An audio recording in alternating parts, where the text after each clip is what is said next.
카메라가 너 찍고 있어? 수십 대의 카메라가 너희들 표정 하나하나를 놓치지 않을 거야. 진심을 담으려고 하지 마.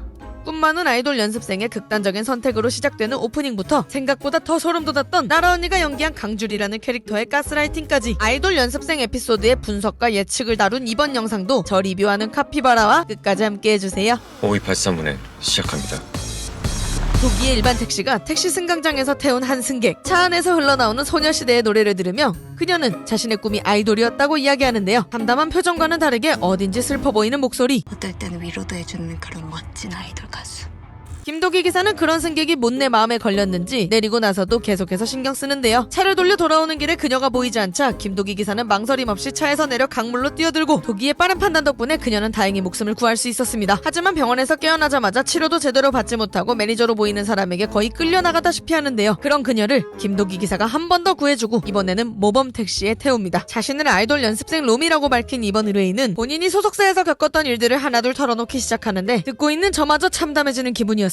로미와 로미의 친구 지아는 100군데도 넘는 소속사에 영상으로 오디션을 접수했고 그렇게 간절하게 노력하던 중 두 사람은 연습생으로 전속 계약을 하게 되는데요. 얘네 뻣뻣한 거 좀 봐. 춤출 때는 그렇게 유연하더니 긴장 안 해도 돼. 이때부터 시작된 건 꿈을 향해 달려가는 시간만이 아니었습니다. 가족이나 친구들이랑은 연락도 제대로 못하게 할 뿐만 아니라 철저한 감시에 강압적인 식단 관리까지. 그래도 데뷔가 코앞이라는 소식에 멤버들은 모두 막판 스포트라이트를 올려 열심히 연습합니다. 뭐야, 그 와중에 노래가 너무 좋잖아. 그렇게 데뷔 무대에 박차를 가하던 도중에 본부장은 개인 녹음이 있다며 로미를 따로 불러내는데요. 차를 타고 이동하던 도중 수면제 가득 물을 마시고 기절하는 로미. 정신을 차려보니 어린아이로 변해 있었다.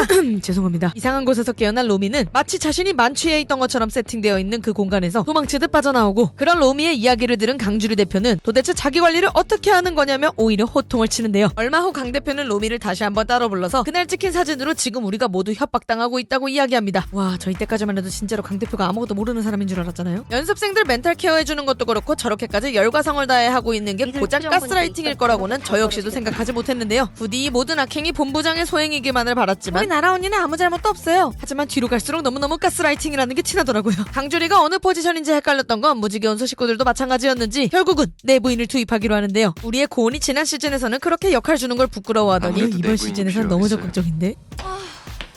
내부인이야? 저는 합니다.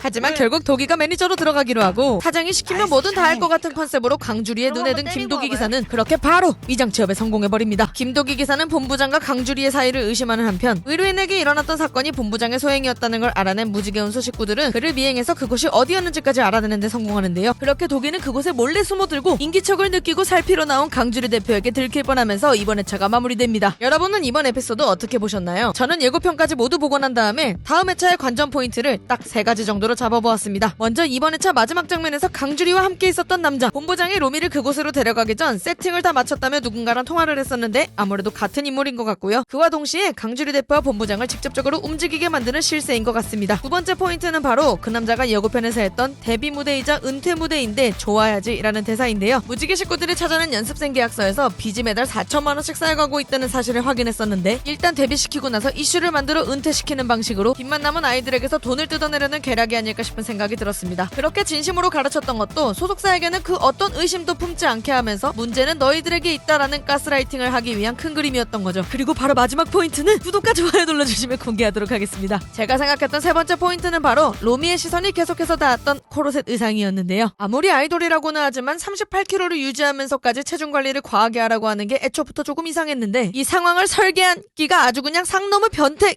끼겠구나 하는 생각이 머릿속을 스쳐가더라고요. 과하게 마른 여자한테 집착하는 돈 많은 변태끼한테 가장 착하고 간절해 보이는 연습생 한 명 넘겨주면서 한탕 챙기고 또 그거를 이슈 삼아 데뷔하자마자 활동을 중단하고 빚만 남은 아이돌에게서 한탕 더 챙기고 우리의 주리주리 강주리 대표가 이 정도 악당한 데야 모범택시 빌런 명단에 이름을 올릴 수 있지 않을까 싶은데요. 과연 그들의 악행은 어디까지이며 김도기 기사는 이를 어떻게 100배로 갚아줄지 모범택시의 다음 이야기도 저와 함께 기다려보시죠. 카피바라 닮은 ENFJ가 말아주는 드라마 리뷰 재밌게 보셨다면 구독과 좋아요 부탁드립니다. 그럼 전 다음 리뷰에서 인사드릴게요. 안녕.